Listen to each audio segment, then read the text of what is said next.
इनके जो सारे नेता हैं ना, बड़े विचित्र टाइप के नेता हैं। पहले तो हमारे सिंधिया जी, जानते हैं, मैंने उनके साथ यूपी में काम किया।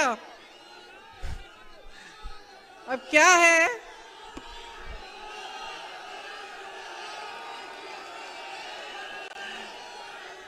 कि कद में थोड़े छोटे पड़ गए हैं? लेकिन अहंकार में तो भाई वाह। जब हम काम कर रहे थे यूपी में काम कर रहे थे, तो देखो यूपी वालों की, तो हम भी यूपी के हैं, आदत है हम लोग शिकायत, गुस्सा, नाराजगी सब निकाल देते हैं। महाराज बोलने की आदत नहीं है। लेकिन भैया उनके पास जो भी कार्यकर्ता जाता था, कहते हैं दीदी कि हम क्या करें, महाराज महाराज कहना पड़ता है, हमारे मुंह से नहीं निकलता तो फिर कुछ काम ही नहीं होता हमारा। वैसे उन्होंने अपने परिवार की परंपरा अच्छे से निभाई है। विश्वासघात तो बहुतों ने किया है, लेकिन इन्होंने ग्वालियर और चंबा की जनता के साथ विश्वासघात किया है। आपके पीठ में छुरा भोंका है, बनी बनाई सरकार को गिरा दिया। और वो बनी बनाई सरकार आपकी थी, आपने वोट दिया था उसके लिए। 3.5 साल से इस सरकार ने आपको 21 रोजगार दिए हैं। वो सरकार कांग्रेस की थी।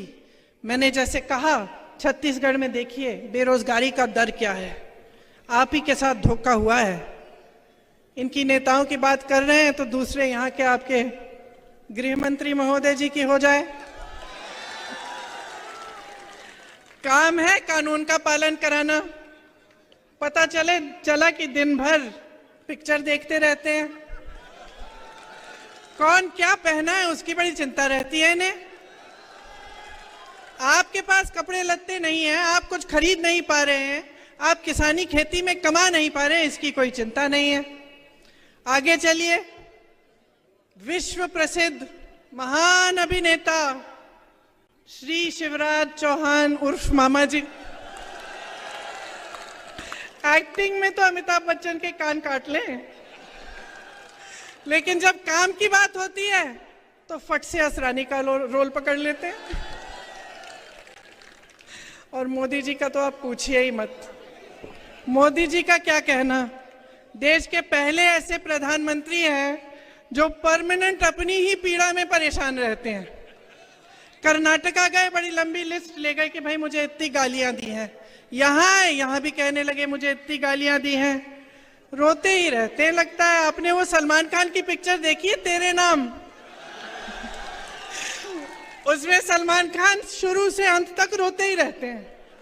मैं तो कहती हूँ मोदी जी के लिए भी पिक्चर बना देते हैं, उसका नाम रखेंगे मेरे नाम। वैसे एक बात है, मोदी जी ना आदमी की पहचान में टॉप क्लास है। दुनिया भर के गद्दारों और कायरों को इकट्ठा करके अपनी पार्टी में ले लिए।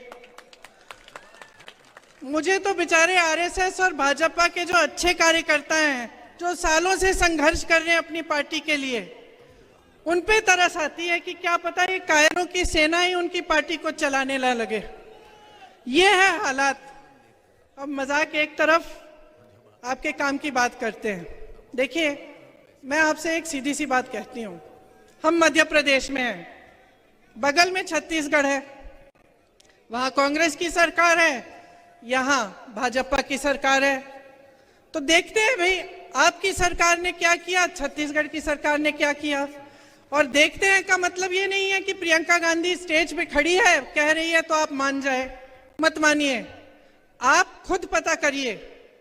कोई छत्तीसगढ़ में रहता है, राजस्थान में रहता है, कांग्रेस में के किसी अन्य प्रदेश में रहता है, तो आप खुद पता कर लीजिए वहां की परिस्थितियां क्या है। मेरी बातों पे मत चलिए, मेरा काम है आपको बताना, मैं बताऊंगी। देखिए, छत्तीसगढ़ में किसानों के कर्ज माफ हुए। मैंने आपसे कहा कि धान 2600 रुपए का, हम 2600 हो गया है, अब पहले 24 था, अब 2600 हो गया है, 2600 में खरीद रहे हैं। वहां वन उपज के लिए समर्थन मूल्य मिल रहा है। धान छोड़िए, गेहूं छोड़िए, वन उपज के लिए मिल रहा है। जो महंगाई देश की जो केंद्र सरकार है उसने थोपी है जनता पे, उससे बचाया जा रहा है लोगों को। जो आपके पैसे हैं आपकी जेब में वापस दिए जा रहे हैं। यहां जब भी ये सवाल उठता है भाजपा के प्रदेशों में, उनकी सरकारों में, तो जवाब यही आता है कि पैसे नहीं है। आप ओपीएस को देखिए, कांग्रेस के हर प्रदेश में आज ओपीएस लागू है। हमने ओपीएस लागू किया, वहां उन्होंने पैसे रोक रखे हैं छत्तीसगढ़ में, कि जब हम लागू कर भी रहे हैं तो वो कह रहे हैं हम नहीं देंगे। क्यों? जब ये सबको, बड़े बड़े उद्योगपतियों के कर्ज माफ कर सकते हैं, बड़े बड़े उद्योगपतियों को जो आपकी संपत्ति है वो सौंप सकते हैं, तो आपके लिए, आपके जेब में, चाहे आपका पेंशन हो, चाहे आपके कर्ज माफ करने की बात हो, चाहे महिलाओं के लिए कुछ राहत हो, इसकी बात क्यों नहीं कर सकते?